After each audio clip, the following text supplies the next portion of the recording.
तो परमात्मा आपको याद दिलाते हैं स्वयं अपने ऊपर ये सब उच्चारण करके, क्योंकि अप आरती अप साजे अप किंगर अप बाजे अप ताल झांझ नकारा आप नचे आप देखण आ रहा।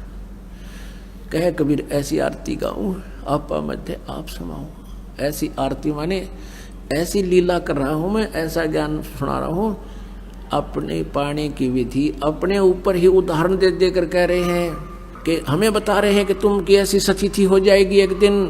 बंदी छोड़ दयाल जी तुम तक हमारी दौड़े, जैसे काग जहाज कहा अब तक न दूजी ठोरे।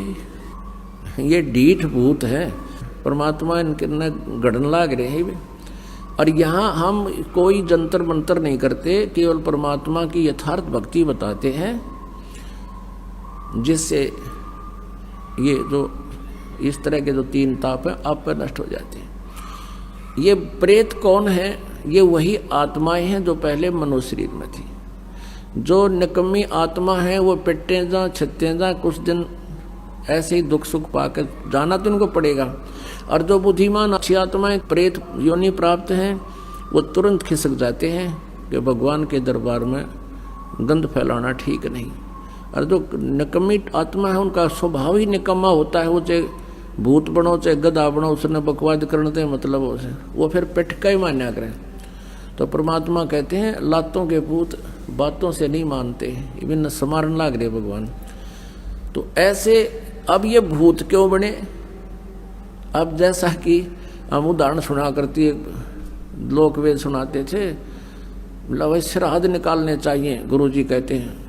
और कहते हैं भगवान श्री राम ने भी अपने पिता के श्राद्ध किए तो उनके सब पूर्वज सामने खड़े दिखाई दिए पहले वाले। अरे वो भूत तुम न बनवा दिए, भूत बने खड़े, फिर वो भूत बने खड़े होंगे कौन से स्वर्ग में दिखे हुए। और कहते उनको फिर सबको तर्पण किया, सबको फिर वो रोटियाँ खान वहाँ आए, फिर स्वर्ग में क्या मिल रहा है उन्हें? ये बनावटी बातें बकवाद थी।